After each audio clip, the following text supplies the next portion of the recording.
Visita a un amigo, Alejandro Amarilla, médico cardiólogo. ¿Cómo te va, Alejandro? ¿Cómo andas? ¿Cómo estás, Daniel? Un gusto estar contigo. La verdad, muy contento porque vimos que anduviste en bicicleta por Chile, un lugar espectacular, fantástico, ¿no? Una sensación distinta, me parece, ¿no? Para alguien que es un deportista netamente amateur, como ocurre en la gran mayoría de los casos, porque siempre se dice, no, no. La gran mayoría de los casos, los deportistas amateur tienen una satisfacción que no voy a decir que es similar a la del profesional, es una satisfacción netamente distinta. Lo lindo de esto es que, el podio para el amateur es llegar, claro, es terminar la carrera, claro, y eventualmente hacerlo con disfrute, claro, en el menor tiempo posible, si se puede, pero yo le agrego a esto, con el tiempo fui aprendiendo algunas cosas, que es lo que conversábamos recién, sí, fuera de micrófono, que es las primeras carreras, digamos, que fuimos a participar, y bueno, era el objetivo era hacer el mejor tiempo y llegar, y de repente, por el lugar donde andábamos, te perdías mucho de lo que ibas viviendo por estar preocupado por esos minutos de menos que podías hacer, y que en cierta manera estás compitiendo contra vos mismo o contra algún compañero que más o menos anda igual que vos, y te perdés mucho. Y bueno, yo ahora, en los últimos años, más allá de entrenarme lo suficiente como para poder lograr terminar las etapas de este tipo de carreras, también le agrego el plus de lo que es el disfrute del lugar por donde estoy andando. Recordemos que estuviste en el norte de Chile, en una zona muy arenosa, muy desértica, y que además, bueno, esa es la particularidad, ¿no? Que uno puede llegar a disfrutar de la actividad física. No solamente es una cuestión de salud, no es una cuestión estética, tómelo como quiera, sino que poder tener otro tipo de satisfacción a través de la práctica de un deporte que uno lo puede llegar a llevar. Sí, yo creo que ¿no? esto es interesante, el fenómeno de este tipo de cosas que ocurre en los últimos años, porque esto es nuevo, digamos, sí, o sea, yo me acuerdo que hace 15 años atrás, andar en bicicleta era para ir a dar vuelta a la costanera y no engordar, digamos, un poco, digamos, y de repente empezamos a salir de la costanera para andar por las zonas de arena de Corrientes, que tienen muchos muy lindos lugares, digamos, fuera de ruta, y de ahí saltamos a empezar a ponernos metas, entre comillas, zanahorias, como para poder lograr este tipo de cosas. El primero y más importante de todo fue el Río Pinto, en Córdoba, y después fue creciendo esto. Entonces, como te digo, resumiendo, es un fenómeno que ocurre en el ciclismo, en el running y en diferentes disciplinas. En este momento están corriendo algunos amigos en el Raíz de Colombia, en Salta, que también son 3 etapas y lo hacen en pedestrismo, y es muy lindo también. Son un poco más de 70 kilómetros en 3 días. Sí, exactamente, y realmente es muy lindo, y requiere una exigencia y una preparación que está dentro de lo que nosotros llamamos la alta intensidad, digamos, ¿sí? Porque es lo que uno va a ir a hacer en la competencia. Se necesita una preparación especial, no es cualquier preparación, no es que uno va a ir a pasear y a correr un poco en la costanera y con eso es suficiente para irse a correr al Rey de Colombia, o para ir a hacer los tres días en el desierto de Atacama, que es lo que hice yo, digamos, ¿sí? Para esto necesitas prepararte, entrenarte, vivir ciertamente varios meses previos como si fueras un deportista profesional, pero no lo sos, ¿está bien? O sea, con otro objetivo, no vamos al podio. De hecho, algunos amigos han logrado algún podio, pero el objetivo no era específicamente el podio. Entonces, esto es un fenómeno que tiene que ver más allá de la salud, más allá del cuidado, porque comenzamos de alguna forma tratando de cuidar nuestro corazón, tratando de cuidar nuestros factores de riesgo cardiovasculares y demás, y eso es muy bueno, ¿sí? Mantener un peso adecuado, estar entrenado y demás, pero ojo, acá cuando empezamos a pasarnos, entre comillas, a la alta intensidad, también tenemos lesiones, ¿sí? Y de hecho vos lo sabés, porque vos también sos deportista, que podemos tener algún tipo de lesiones. Y bueno, yo creo que hay que poner en la balanza todo y plantearse los objetivos dentro de las posibilidades realizables para cada uno. Yo creo que este tipo de cosas este tipo de actividades como la tuya, como la de correr, me parece que ha pasado diversos estadios. Pasó primero de ser una cuestión estética, y que todavía en gran medida sigue siéndolo el cuidado físico, que no está mal, para mí no está mal, pero también trasunta a otro lado, a una cuestión de salud, primero física, pero que también considero que pasa a otro tipo de salud, mental. Sin duda. La estimulación de decir, puedo llegar a lograr, y la visualización de un objetivo a mediano o largo plazo, ir a correr al desierto de Atacama, intentar correr una distancia de 21 o 42 kilómetros, lo que pueda, acá o en cualquier lado, si tiene la oportunidad económica de hacerlo también, que es otra realidad, sí. Pero esa cuestión de salud mental, de decir los objetivos, y en torno a la salud física, me parece que eso hace muy bien. Ponerse desafíos, ponerse metas, o sea, y cumplirlas, tratar de cumplirlas, digamos, ¿sí? Eso también ayuda, porque las endorfinas, o sea, lo que genera la actividad física, sí. Tiene un efecto de placer importante, de analgesia, primero, que te calman los dolores realmente, porque y de placer. Entonces, esto hace que aquel que prueba, entre comillas, las endorfinas, en muchos casos se convierte en un cierto grado de adicción a esto, y que te genera beneficios físicos, lo sabemos perfectamente bien, siempre y cuando uno no se lesione, no se pase de la rata, claro. Y beneficios emocionales y psicológicos también. Es un poco el desenchufe y el tratar de salir un poco de lo que, de entre comillas, el agobio del sobreestrés de la vida cotidiana, Daniel, claro.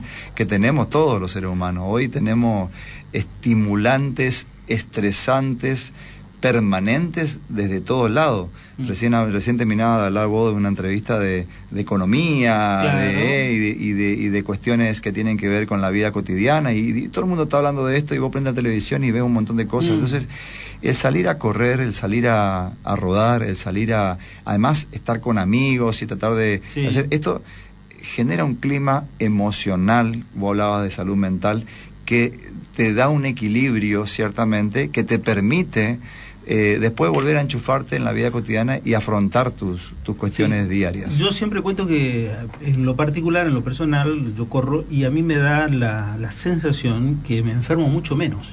¿El deportista en sí se enferma menos? ¿Por qué? Bueno, ciertamente la inmunidad del cuerpo, siempre y cuando uno no incurra en sobreestrés o sobreentrenamiento, claro. digamos, sí, y lo haga en forma adecuada. Todo en su medida armoniosamente. Todo en su medida armoniosamente, hablamos de eso, ¿no? Los riesgos de cualquier tipo de enfermedad se ven disminuidos, y esto está científicamente demostrado, por supuesto. Obviamente, como te dije al principio, si no vamos a la alta intensidad o al alto rendimiento, claro. tenemos otro tipo de cosas que nos pueden pasar, que es sobreentrenarnos, que lesionarnos y demás. Pero para la gente que hace actividad física, todo tipo de enfermedades se ven disminuidas, desde las enfermedades cardiovasculares, las enfermedades, los cánceres, las enfermedades crónicas no transmisibles en primer lugar, y también las enfermedades infecciosas. El ser humano, biológicamente, genéticamente, tiene la capacidad de adaptación a lo que vos lo sometas. O sea, el ser humano se adapta a el estrés del ejercicio físico, y al siguiente entrenamiento se va con un poquito más de posibilidades de lograr más, y en eso se basa digamos, la evolución de la carga de entrenamiento. Si uno va aumentando esto y va preparando el cuerpo, si uno sale, por ejemplo, siempre hablamos de que el sol, de que el calor y de esta zona claro. del país y demás, aquel que está entrenado para sostener, digamos, esas temperaturas, sostiene el desierto de Atacama, digamos así, donde las temperaturas claro. son extremas. Entonces, uno debe entrenarse en el calor para poder después ir a poder correr en un lugar donde estás en la altura, donde además tenés frío a la mañana y tenés calor al mediodía.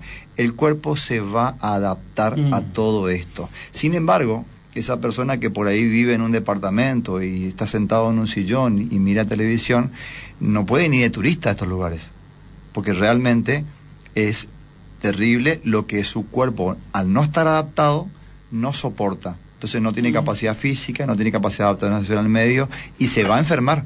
se va a deshidratar, se va a insolar o va a tener algún tipo de enfermedad que tiene que ver con la pobre adaptación al medio. ¿Cualquiera puede hacer actividad física? ¿Cualquiera puede agarrar y decir, entro a correr y a entrenar? ¿Cualquiera?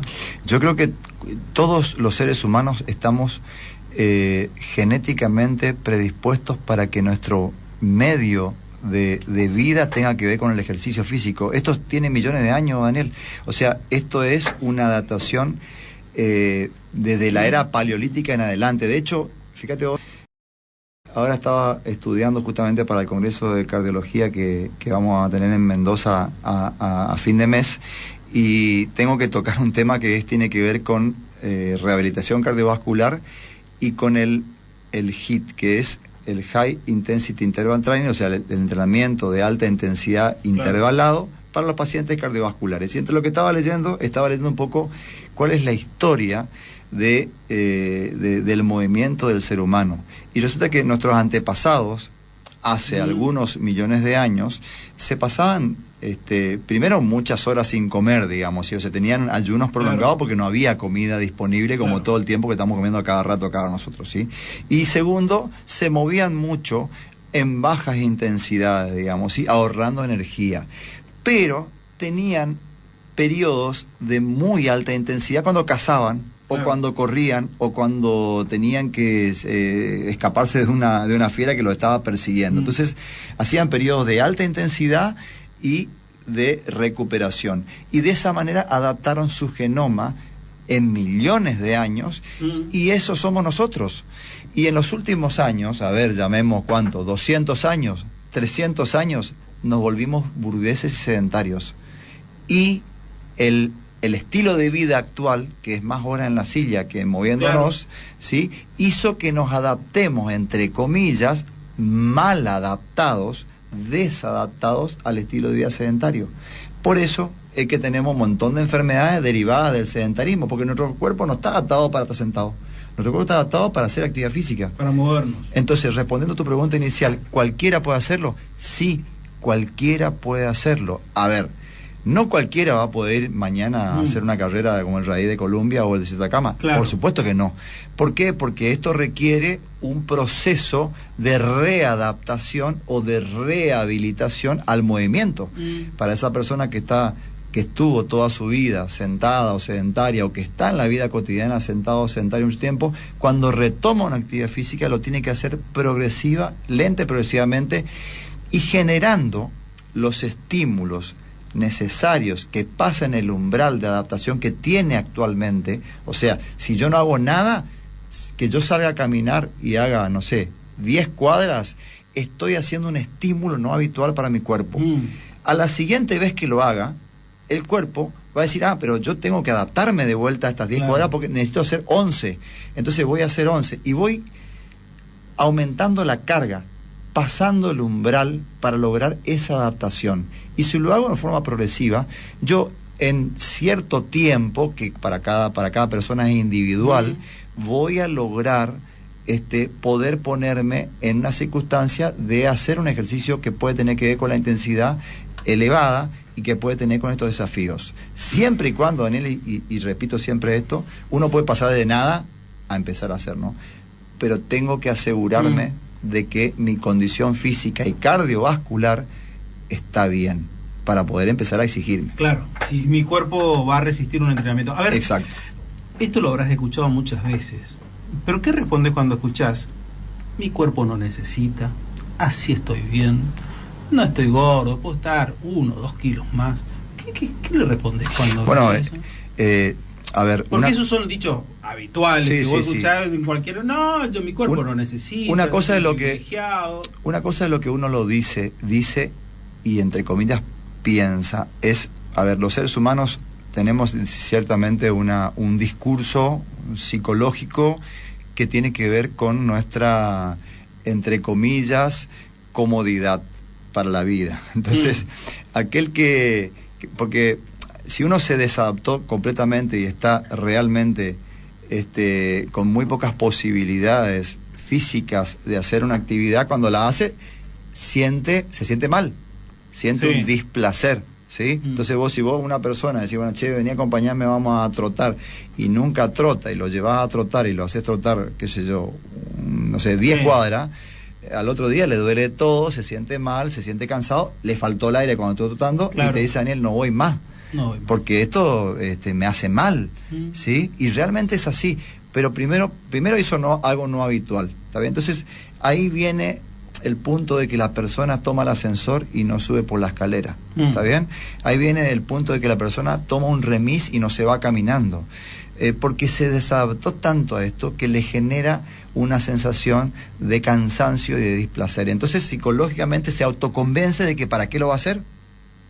Entonces viene el discurso que vos acabas de decir, no, yo estoy bien así, déjame a mí nomás, que me siento cómodo. Sí, yo siempre te escucho y por ahí me queda una sensación como que toda una cuestión más psicológica que otra. Obviamente que nosotros somos, de alguna manera, lo que pensamos y nos autoconvencemos. Si yo a un niño desde chico lo autoconvenzo de que él no va a poder hacer algo, lo convierto en un fracasado. Sin embargo, si a ese mismo niño yo lo estimulo y digamos lo desafío y lo ayudo y colaboro con él para que pueda lograr los objetivos, lo convierto en un campeón. O sea, somos seres humanos que tenemos la posibilidad de poder modificar nuestro futuro, nuestros objetivos de acuerdo a qué es lo que pensemos y creamos en nosotros mismos y en el entorno. Entonces, si nosotros nos autoconvencemos de que no podemos, olvídate, no podemos. ¿Entendés? Si yo en algún momento hubiera dicho, no, esto es imposible. Como hay uno que me está escuchando acá, digamos, en la radio, dice, no, esto es imposible, esto es una locura, están todos locos, esto es imposible, nadie lo puede hacer, y lo hacen un grupo de tarados, qué sé yo, que además les sobra tiempo, como si no sobrara tiempo. Realmente lo que nosotros dejamos de hacer para poder entrenar para esto, no te puedo explicar las cosas que dejamos de hacer, ¿sí? Entonces, ¿pero por qué? Porque le ponemos la ficha a esto, digamos, y otro gastará el tiempo en otra cosa. Entonces, yo lo que le quiero, sería bueno que la gente entienda y sepa de que no es imposible para nadie, y que hay que plantearse los objetivos y hay que replantearse la vida que uno tiene, replantearse, o sea, recuestionar de vuelta cómo estoy viviendo, qué estoy haciendo. Ratifico todo lo que vos decís, agregando un par de cosas que cuando a mí me dicen, no, porque, mirá, yo primero lo que te dije hace un ratito, con esta actividad física yo no me enfermo. Por lo menos, más allá de un resfrío liviano, yo no tengo faltas laborales, y no es por pasarme en factura ni nada. A mí no me gusta enfermar, no estoy acostumbrado a enfermarme los últimos 6 años. Tu cuerpo está con una inmunidad adquirida mejor que la que pudiste haber tenido en el pasado. Por eso digo que me parece que ese es un punto. Otro punto que siempre digo es, en términos vulgares, es por ahí uno se vuelve y se da cuenta que está sobregirado de rosca, y el correr es como que me me pone los pies sobre la tierra en ciertas resoluciones cotidianas. No quiere decir que todo lo haga bien, y no, pero sí me doy cuenta de que en realidad esa actividad física me logra poner en órbita, y siempre contando el antecedente de que yo venía de una brutal gastritis, y después de comenzar a correr se me fue todo. Sí, y te agrego algo más. Se fue todo. Los momentos de creatividad más importantes en el ser humano tienen que ver cuando uno está haciendo actividad física. Si vos salís a trotar y te vas algo en la cabeza de repente cómo resolver, es probable que encuentres la respuesta ahí. Sí, algunos dicen que en realidad sí, otros dicen que cuando corre tiene que escuchar música. Yo digo que cuando corro pienso absolutamente de todo, porque no controlo el pensamiento. No es que lo controlo, sino que viene cualquier cosa a la mente, lo pienso, lo resuelvo, o lo deshago, o si no, lo sigo pensando. Sí, viene, y si ahí no hay que resistirse al pensamiento. No, viene, que venga, que esté, y que ahí aparezca. Y tengo un tiempo determinado. Sí. La alimentación. Es un tema interesante. Porque en realidad, yo pienso, tengo una cultura de una alimentación de una forma determinada, es cierto. También tenemos una cuestión económica en el medio de todo esto. Después tenemos una cuestión médica en todo esto, una cuestión vinculada a la salud. ¿Cómo hacer el equilibrio entre esas tres cosas? ¿Cómo decís, mirá, como bien sano, que no me salga tan caro, y que los mandatos culturales que tengo no estén tan en contra de ellos. ¿Cómo hace esa suerte de equilibrio, esa línea media, así decir, esto sería atravieso, esto así? Mira, el tema alimentario tiene que ver con que, a ver, primero que el ser humano tiene preferencias gustativas por ciertos grupos de alimentos, ¿sí? O sea, de movida, del punto de vista psicológico, inconscientemente vamos a preferir ciertos alimentos porque biológicamente la adaptación de nuestra lengua, ¿sí?, es a lo dulce y a lo graso. Claro. ¿Sí? Entonces preferimos esos alimentos, nos gustan esos alimentos como seres humanos que somos, digamos, y rechazamos ciertamente lo que no tiene sabor, lo que es amargo, ¿sí?, lo que no tiene contenido graso y demás. De hecho, por eso la gente le pone aceite a las ensaladas, ¿viste? Porque decís, bueno, ¿por qué le tenemos que poner grasa vegetal, por supuesto, pero grasa, en fin, a una ensalada? ¿Sí? ¿Sí? Porque le da palatabilidad ciertamente a estos alimentos. Entonces, ya de movida, cuando uno da consejo alimentario, juega con un rol, con una cuestión de hacer entender a la persona que tiene que prevalecer de alguna manera la razón por sobre la emoción. O sea, la razón, el pensamiento, la inteligencia del ser humano por sobre la emoción del gusto y del sabor.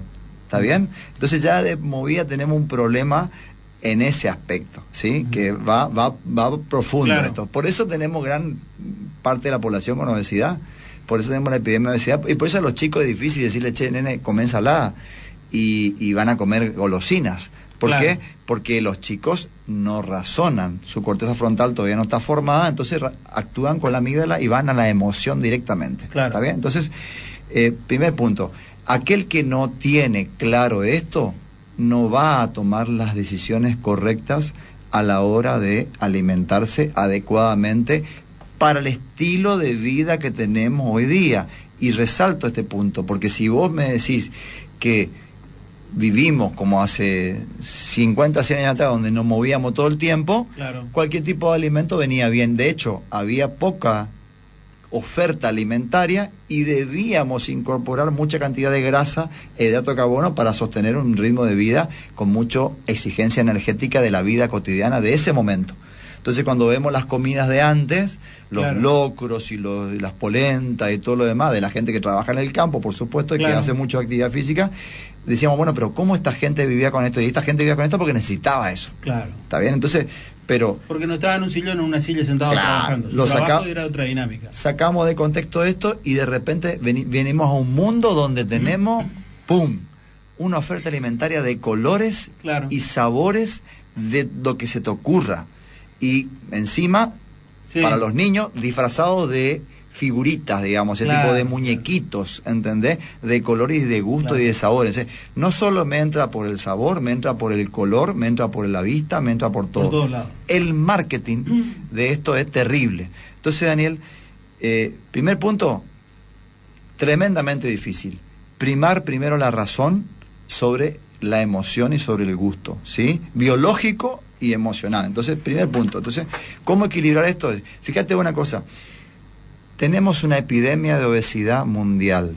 Sí. Y la obesidad mundial, sobre todo la obesidad infantil, se da en los estratos sociales más bajos. Fíjate qué paradoja. La gente que menos tiene está más gorda. ¿Entendés? Esto pasa hoy. Coexisten la desnutrición con la obesidad. ¿Por qué? Porque de alguna manera esta posibilidad de decidir entre una cosa y otra cuando hay un nivel sociocultural menos elevado, digamos, ¿sí? Se torna bastante difícil, por un lado. Y por otro lado, la cantidad de hidratos de carbono y grasas que se consumen y menos cantidad de proteína, hablamos de la torta parrilla en adelante, digamos, y la bebida azucarada, las gaseosas. Pero ahora todas las gaseosas me dicen que no tienen azúcar. No, perdón. Yo veo todos los tickets, las etiquetas de las gaseosas, todos dicen no tiene azúcar. No, todas no. Sigue habiendo muchas gaseosas con azúcar. De hecho, hay marcas que son las más económicas, entre comillas, ¿sí? Que vos te vas a la periferia de la ciudad y pedís una gaseosa de una marca conocida y no tienen, pero tienen de las otras. Y las otras tienen un contenido azucarado tremendo. Entonces, y mucha gente vive tomando eso, no toma agua. O sea, se acostumbran a tomar eso. A ver, ¿no hay recursos para comprar frutas y verduras? O en realidad, y hay recursos para comprar bebida azucarada y otro tipo de alimentos, o en realidad estoy eligiendo por emoción y no por razón, o y por educación. O por frustración, decir, me doy aunque sea un gustito, trabajo todo el día como negro y no me puedo tomar una gaseosa. Ponele, a ver, si ese es tu gustito en la vida, probablemente hablemos de eso que vos acabas de decir. Pero mucho tiene que ver con falta de educación, Daniel. O sea, con falta de el empoderamiento, del conocimiento que me permite tomar la decisión correcta ante una posibilidad de decidir. Si yo a esa misma persona la educo correctamente bien y entiende ciertamente el beneficio o el riesgo de lo que está por tomar esa decisión, es probable que en algún momento, haciendo bien las cosas, tomen esa decisión. Entonces, sí, te repito, el ser humano, primero, biológicamente está predispuesto a lo otro, pero mentalmente, educacionalmente y digamos, psicológicamente, si uno puede influir en eso, puede cambiar la conducta. Y no, sí, termina. Y creo que no pasa por una cuestión exclusivamente económica, ¿sí? Porque uno puede, ciertamente, a ver, en la zona rural, ponele, ¿sí? Donde por ahí no hay tantos recursos económicos tampoco, pero donde uno puede tener una huerta, donde puede tener gallina, donde puede tener huevo, donde puede tener cosas, puede tener una alimentación muy saludable, ¿sí? Pero donde entró a esa zona un kiosco con bebidas azucaradas, alfajores, galletitas y todo ese tipo de cosas, la gente se contaminó y empezó a comer esas cosas y empezamos a ver chicos extremadamente gordos en el campo, cosa que no se veía antes. Médico cirujano, ¿no? ¿Yo? El título, sí. Sí, médico cirujano. ¿Especialidad? En cardiología. Cardiología y mi subespecialidad es la cardiología del ejercicio y la prevención. ¿Vos te diste cuenta que terminás hablando mucho más de psicología y sociología o no? Y bueno, es lo que es lo que hacemos todos los días. O sea, yo te voy a decir una cosa, el 70% de las personas que se sientan enfrente mío en el consultorio tienen, hay que escucharlas, y tienen problemas que se resuelven hablando y no medicando. ¿Entendés? Que se resuelven hablando, que se resuelven entendiendo su realidad y dándole herramientas para que ellas puedan decidir sobre las cuestiones que tienen en la vida cotidiana. Y que muchas tienen que ver con aspectos emocionales y de estrés de la vida cotidiana que terminan haciendo que decidan para cualquier lado, ¿no? Porque vos me dijiste recién, vos dijiste la frustración, recién dijiste me doy el gustito, y eso lo escuchás todos los días, ¿entendés? Y gente que por ahí está todo el día trabajando a destajo, de sol a sol, tiene 2 trabajos, no tiene tiempo, vos le decís, che, tenés que hacer actividad física, y no, ¿en qué momento? Y muchas veces esa gente no sabe ni para qué trabaja, porque después llega el fin de semana, llega cansado a la casa, se come todo, se toma todo y se acuesta a dormir. Y ese es su gusto. Está esperando el fin de semana, ¿sí? Y así pasan las semanas y cuando se dio cuenta pasa la vida, ¿sí? Y se termina enfermando. Le decía a un paciente mío que venía apurado porque estaba esperando algún tiempito en la sala de espera y entró al consultorio y estaba muy apurado él. Y yo le decía, estás tan apurado que tenés 35 años y ya parece que tenés 55, porque tenés todas las características de una persona con todos los factores de riesgo. Estaba obeso, con sobrepeso, tenía hipertensión, estaba diabético, fumaba, y entonces se vivió tan rápido todo ese tiempo de la vida, él estaba tan apurado que había logrado envejecer antes de tiempo.